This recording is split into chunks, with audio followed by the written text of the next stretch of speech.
Good morning, what I believe to be day 701. Wow, coming up on 2 years.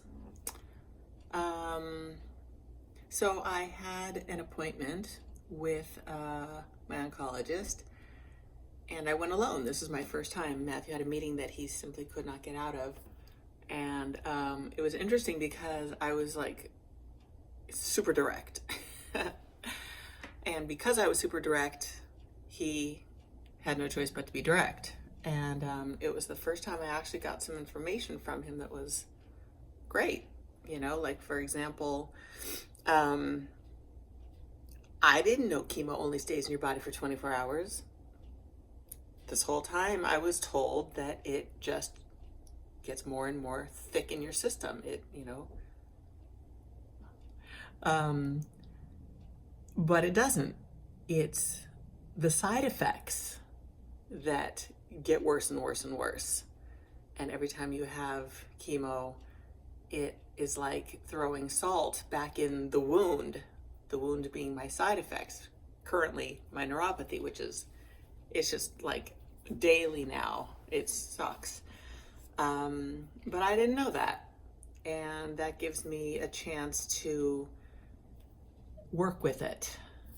You know, if you don't know, you don't know. And if you think you know and it's wrong information, then you're not doing anything. So at least now I know, and maybe I can do a little something to make myself feel better. More drugs. I'm trying not to go in that direction, but yes, that has been the case. I do gabapentin, I just had one. It's only 10 in the morning. And normally it doesn't hit me until late afternoon. So, things are just changing, whatever. All right. That's my downer stuff. I do have a funny story. Yes, it's a doctor, my Chinese acupuncturist healer story. So, Matthew and I, we've been, this has been our home for about 4.5 years now. And about at least 10 times, we'll be sitting, in the family room watching TV, and all of a sudden I'm like, and I smell cigarettes, and I'm thinking, maybe the old, person that lived here, they were very old and they died here, and they lived for like 25 years. Maybe one of them was a smoker and there's some residual smoke seeping through the walls. I don't know. And, it happened just the other night. And I'm like, or the other morning, it was in the morning. And I'm like, there it is again. I go, Matthew, do you smell that? Do you ever smell that? He's like, no, I don't have the best sense of smell. I'm like, shoot. Okay, well, whatever. And then as we're watching TV, up comes I don't even remember what it was, but it was some guy. Whatever, I knew what it was, but it was some guy, and he was like making fun of a particular, a Swiss song, or so. It's like, and I said, oh my God, that is so my dad. My dad would totally do that because he was really goofy that way. Yes, he was a pain in the butt, but he was really funny. And he thought he was really funny. So that made him even funnier because you're just like, God, Dad. And he'd all go, delete. And then he'd like, so it's like, okay, Dad, you're hanging out here today, aren't you? So then I go to Dr. Yang, my Chinese acupuncturist healer, and it was a nice day. We did all her thing. Nothing like spectacular happened.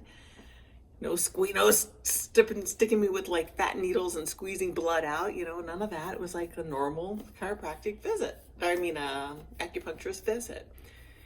And as she's pulling out all the needles out of my back, and she says, oh, I'm so cold. I'm like, what? She goes, I'm so cold, feel my hand. And I'm like, geez, man, what, did you step outside or something? She's freaking freezing. And she says, you have good relation with your father? And I'm like, my dad's dead. And, yeah, after he was a pain in the butt and he got really, really, really old, yeah, we got along really well because my kids and I, we took care of him. And she says, he's here. I'm like, really? She goes, uh-huh. I only turn cold when somebody's present. I'm like, really? I do not doubt what you're saying because he visited me this morning. And then I went, oh my God, my dad is the one that smokes. He smoked like 2 packs a day forever. It's been him this whole time. Isn't that, it makes me kind of teary.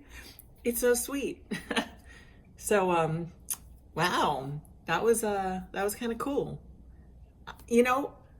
I don't believe or disbelieve anything. I'm like, if it's current and it works and it's happening and I can see, feel, hear all this, it's happening. And so I said, hey, Dad, I hope you're well, because he didn't die in a good spot, in a good place, but I helped him die because he wanted me to. And I know I did a good thing for him, and he knows I did a good thing for him. And he knows how much the kids and I loved him. So, of course he came to visit. Why wouldn't he? And why wouldn't he choose to come and visit when I'm at a healer? She didn't know him. She has no idea. I'm like, he's dead. She was like, I know. It's like, oh my God, this is so bizarre. So that's my funny. Other than that, I'm on my way to chemo today. In about 45 minutes we're leaving. So I thought I would just jump on in and say hi. And, I never look forward to this. I start to get this pre-chemo feeling in my system. And it's kind of sad because I don't feel sick. I have no reason to really feel sick, but I know I'm going to have chemo, so I start feeling sick. And this will be number, I believe, like 12, I want to say. I don't even know why I'm counting anymore. I'm going to basically have this for the rest of my life. Yeah. Until they frickin' find something. Oh my God. Duh. There's got to be something at some point.